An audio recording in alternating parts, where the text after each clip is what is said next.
नमस्कार, स्वागत है आप सभी का द न्यूज नाउ में। मैं ही आने जो आपके साथ। मानसून का सीजन स्टार्ट हो गया है और तभी से लगातार डेंगू के केसेस जो हैं वो बढ़ते हुए नजर आ रहे हैं। गवर्नमेंट की रिपोर्ट्स की माने तो ऑन एन एवरेज जितने केसेस रिपोर्ट किए जाते हैं, इस बार एक महीने में 7 से 10 केसेस ज्यादा रिपोर्ट किए गए हैं। वहीं असम, दिल्ली, केरला, इन जगहों की बात की जाए तो यहाँ लगातार बहुत ज्यादा केसेस रिपोर्ट किए जा रहे हैं।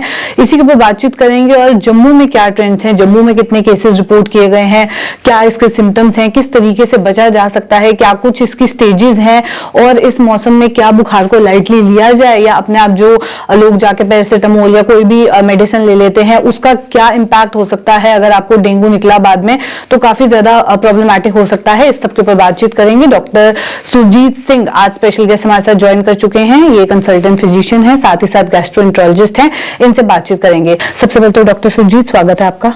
Thank you.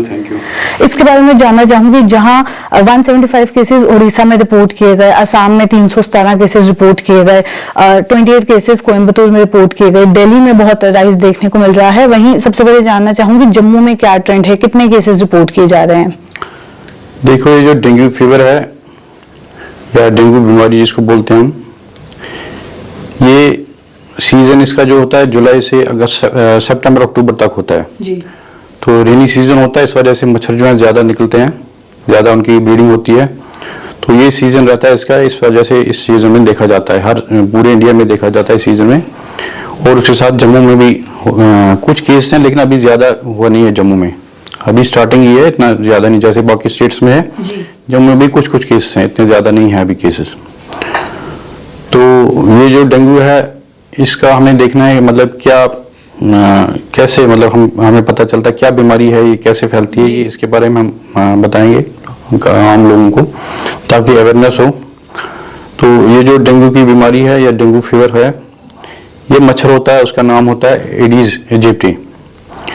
ये मॉस्किटो होता है, मॉस्किटो की वैरायटी होती है, उससे ये फैलता है और उसकी फीमेल जो होती है वो फैलाती है ज़्यादा। आमतौर पर देखा गया ये जो मच्छर है, ये थोड़ा जो रूटीन मच्छर है जिससे मलेरिया फैलता है उससे डिफरेंट होता है जी। तो उससे थोड़ा हैवी साइज में होता है और इस वजह से ज़्यादातर पैरों और टांगों पे काटता है, थोड़ा नीचे की तरफ रहता है, ये ऊपर ज़्यादा फ्लाई नहीं कर सकता है। और ये जब काटता है दिन को ही ज़्यादा काटता है, रात के टाइम ये अटैक नहीं करता है, दिन को ही ज़्यादा काटता है। तो और जो इससे जब ये किसी पेशेंट को, किसी आदमी को काटता है तो इसके अंदर जो वायरस होता है वो इसका जो सलाइवा होता है या थूक जिसको हम बोलते हैं, उसके थ्रू किसी आदमी के अंदर चला जाता है। तो जब ये वायरस अंदर चला जाता है तो वहाँ अपनी ग्रोथ करता है, जो हमारे वाइट ब्लड सेल्स होते हैं उसमें चला जाता है, ये वहाँ अपनी मल्टीप्लिकेशन करके ये बीमारी का जो इसका पहचान होती है, हमें बीमारी के सिम्टम्स आ जाते हैं। तो इसके जो सिम्टम्स हैं उसमें होता है, इसको ब्रेक बोन फीवर भी बोलते हैं, मतलब हड्डी तोड़ बुखार। पूरी हड्डियों में दर्द होता है बहुत ज्यादा, ऐसा दर्द होता है कि इंसान लगता है जैसे हड्डियां टूट रही हैं। हेडेक होता है बहुत ज्यादा, और खासकर आंखों के पीछे हेडेक होता है। और हाई फीवर होता है, 103 और 104 के आसपास होता है फीवर।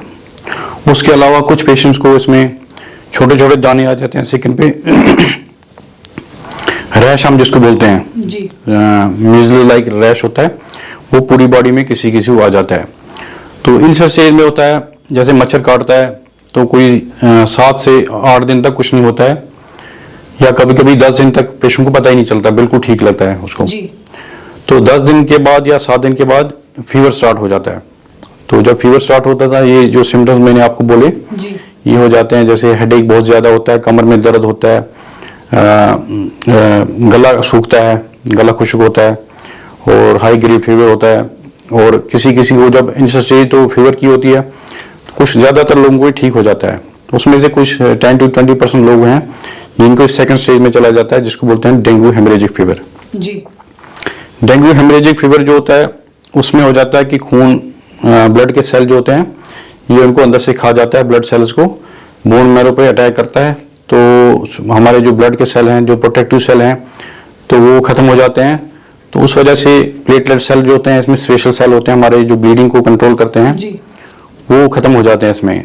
तो उस वजह से ब्लड निकलना शुरू हो जाता है, दांतों से ब्लड निकलना शुरू हो जाता है, नाक से ब्लड निकलना शुरू हो जाता है, या छोटे छोटे निशान पड़ जाते हैं हाथों पैरों पे, कहीं भी ब्लीडिंग हो सकती है। ये होता है second stage dengue haemorrhagic fever जिसको हम बोलते हैं जी। तो उसमें पेशेंट की हालत जो है वो ज़्यादा नाजुक हो जाती है। तो उसके बाद थर्ड स्टेज होता है जिसको हम बोलते हैं डेंगू शॉक सिंड्रोम। उसमें क्या होता है, एक तो यही चीज़ें सारी होती हैं, उसके अलावा उसमें होता है पेशेंट का जो है ब्लड प्रेशर डाउन हो जाता है, हाल हो जाता है बहुत ज़्यादा, तो पेशेंट शॉक में चला जाता है। तो उसमें किडनी, लिवर, हार्ट ये सारे बैठने के चांस होते हैं। उस स्टेज में पेशेंट को एडमिट करना पड़ता है और उसको इमीडिएट ट्रीटमेंट देनी पड़ती है। तो डेंगू शॉक सिंड्रोम जो होता है वो ज़्यादा डेंजरस होता है, उससे डेथ भी हो सकती है। तो इसलिए हमें इसका जो होता है कि इनिशियल स्टेज में अगर हमें पता चल जाए एकदम हम इसका इलाज कर लें तो 90% केस में रिकवरी हो जाती है। एक और चीज मैं आपने सिम्टम्स मेंशन किए तो उसके बारे में भी जानना चाहूंगी कि ये जो आपने इनिशियल सिम्टम्स मेंशन किए, क्या इसमें से एक या दो भी हो सकते हैं, मैक्सिमम सारे सिम्टम्स देखने को मिलते हैं? जैसे आपने आंखों के वहां मेंशन किया कि वहां पेन हो सकती है, फीवरिश लग सकता है, ज्यादा हेडेक स्पेशली वहां पर लग सकती है, और इस समय जहां मानसून सीजन है और भी ऐसी बीमारियां देखने को मिलती हैं, कंजक्टिवाइटिस के केसेस बहुत ज्यादा आजकल आ रहे हैं, तो इसको कैसे डिफरेंशिएट कर सकते हैं कि कौन से केसेस हैं और कौन से पर्टिकुलर सिम्टम्स हैं? इसमें जो ज्यादा क्लासिकल सिम्टम होते हैं, एक तो हाई ग्रेड फीवर होता है, 103-4 का फीवर होता है, और हेडेक बहुत ज्यादा सीवियर होता है, वो आंखों के पीछे होता है हेडेक। दूसरा है सर दर्द बहुत ज्यादा होता है और कमर दर्द बहुत ज्यादा होता है। ये जो है इसके क्लासिकल सिम्टम्स हैं। तो लेकिन कभी कभी सिम्टम ओवरलैप कर जाते हैं, वायरल डिजीज होते हैं, बहुत से हजारों वायरस हैं, कभी कभी सिम्टम ओवरलैप भी करते हैं। तो इसके लिए होता है कि उसके लिए हमें फिर इसमें इन्वेस्टिगेशन करने पड़ते हैं डिफरेंशिएट करने के लिए कि वाकई सही में है ये डेंगू का है या और कोई वायरस है। तो उसके लिए हमें फिर एक तो क्लिनिकल सेटिंग होती है और डॉक्टर डिसाइड करता है। दूसरा होता है लैब पैरामीटर्स। लैब पैरामीटर्स में आता है हमें खून की जांच करनी पड़ती है, उसमें आता है बहुत से टेस्ट होते हैं, लेकिन जो आमतौर पर टेस्ट होते हैं उसमें हम बोलते हैं उसको NS1 होता है, वो एक एंटीजन होता है वायरस में, डेंगू वायरस का, वो एकदम फर्स्ट डे से ही वो आ जाता है ब्लड में। दूसरे होते हैं IgM और IgG होते हैं, एंटीबॉडीज होते हैं, वो कुछ दिन के बाद आते हैं, हफ्ते के अंदर अंदर आ जाते हैं। लेकिन सबसे ज्यादा जो होता है स्पेसिफिक टेस्ट होता है NS1 उसको बोलते हैं।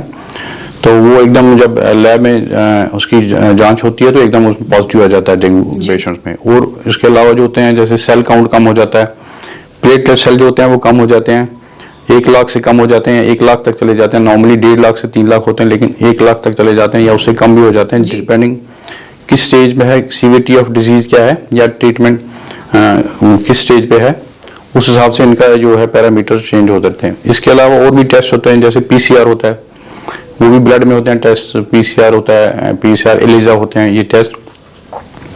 दूसरे और स्पेसिफिक टेस्ट होते हैं जो बड़ी बड़ी लेवल में होते हैं, जैसे कल्चर होता है, वायरल कल्चर होता है, तो वो अलग टेस्ट हो। लेकिन आम लेवल में जो हमारी स्टेट में अवेलेबल हैं वो ये NS1 होता है, CBC होता है, और IgG और IgM लेवल आम तो हो जाते हैं और पता चल जाता है 99 केस में ऐसा पता चल जाता है। जी, तो ये जो आपने टेस्ट मेंशन किए जो अर्ली स्टेजेस में पहले दिन ही पता चल जाता है, तो एक रेगुलर बेसिस पे एक व्यक्ति करवा सकता है। जैसे ही पेशेंट को सिम्टम आ जाते हैं, हेडेक है, फीवर, हाई ग्रेड फीवर है, 103-4 का फीवर है, तो एकदम उसको ये डॉक्टर के पास जाना चाहिए और एकदम टेस्ट कराना चाहिए।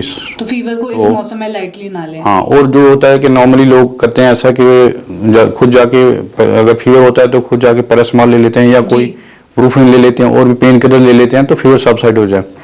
वो ज्यादा डेंजरस है क्योंकि उससे होता है कि ये वायरस अंदर से फैलता जाता है, तो ये आउट ऑफ कंट्रोल हो जाता है। तो पेशेंट को बाहर से लगता है ठीक है, लेकिन अंदर से सेल मर जाते हैं पूरे बॉडी के, तो वो ज्यादा भयानक होता है। वैसे पेशेंट चले जाते हैं सेकंड स्टेज में, हेमरेजिक स्टेज में और शॉक स्टेज में चले जाते हैं।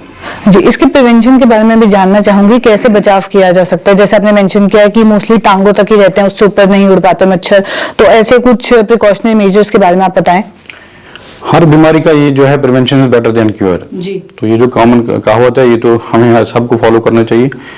अगर हमें कोशिश करना चाहिए मच्छर नहीं काटे तो ज्यादा अच्छा है। तो उसके बचाव के लिए हमें होते हैं जैसे मॉस्किटो प्रिवेंशन होता है, जैसे घरों में पानी नहीं रखना है, बाहर जहाँ पे स्टेल वाटर है आउटसाइड एक्सपोजर नहीं होना चाहिए, पानी की जमा जो भी पॉकेट्स हैं पानी के वो एकदम हटा देने चाहिए। तो दूसरा होता है मॉस्किटो नेट्स हम यूज कर सकते हैं, मॉस्किटो रिपेलेंट किट्स होते हैं, क्रीम्स होते हैं, वो हम यूज़ कर सकते हैं। इलेक्ट्रॉनिक गैजेट्स हैं जो मॉस्किटोज को रिपेल करते हैं, और ऐसी जगह जहाँ पे हमें पता है कि मॉस्किटोज ज़्यादा होते हैं वहाँ पे फ्यूमिगेशन भी कर सकते हैं, लार्ज स्केल पे हम फ्यूमिगेशन कर सकते हैं। सो प्रिवेंशन इन चीज़ों से होती है, तो वो बेटर अगर अर्ली स्टेज में प्रिवेंशन हो जाए तो ज़्यादा अच्छा है। जी, आखिर मैं जानना चाहूंगी इसके ट्रीटमेंट के बारे में, कैसे इसका इलाज किया जाता है? ट्रीटमेंट इसका डिपेंड करता है स्टेज पे।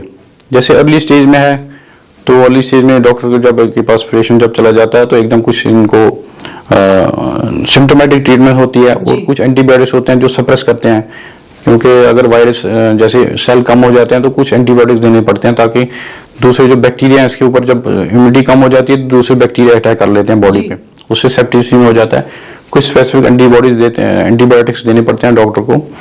और मेन जो है इसका जो ट्रीटमेंट का है अर्ली स्टेज में होता है लॉट ऑफ हाइड्रेशन देना है, पानी खूब पीना चाहिए, पेन किलर्स नहीं खाने हैं, तो रेस्ट होता है। और इसमें तो दूसरे फिर सेकंड से थर्ड स्टेज जो होता है हेमरेजिक फीवर होता है और शॉक्स, उसमें तो एडमिशन की जरूरत पड़ती है, ब्लड ट्रांसफ्यूजन करना पड़ता है, कुछ स्पेसिफिक एंटीबायोटिक्स देने पड़ते हैं।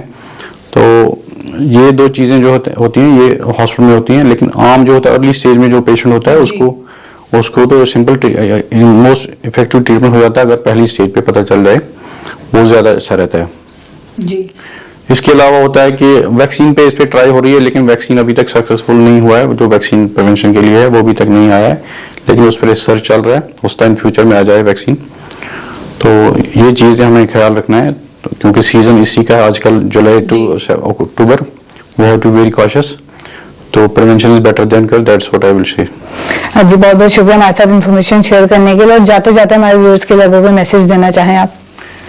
मेरा यही मैसेज है कि आप लाइटली नहीं लेना। अगर आपको फीवर होता है या हेडेक होता है ज़्यादा, तो इमीडिएटली आप डॉक्टर से कंसल्ट करें, क्योंकि लाइफ से ज़्यादा कोई प्रेशियस चीज़ नहीं है। पैसा भी आ जाता है, हर चीज़ आ जाती है, लेकिन लाइफ जो है कभी कभी किसी के फैमिली के कुछ एक बंदा होता है, दो होता है, अगर उसी को डेंगू सीवियर स्टेज में चला जाए तो डेथ भी हो सकती है। सो बेटर है कि अर्लियर द बेटर। जी, बहुत बहुत शुक्रिया हमारे साथ ज्वाइन करने के लिए। तो ये थे डॉक्टर सुरजीत सिंह हमारे साथ। ऐसे कॉन्वर्सेशंस लेके आपके साथ फिर मुलाकात करूंगी। फिलहाल के लिए दीजिए इजाजत, नमस्कार।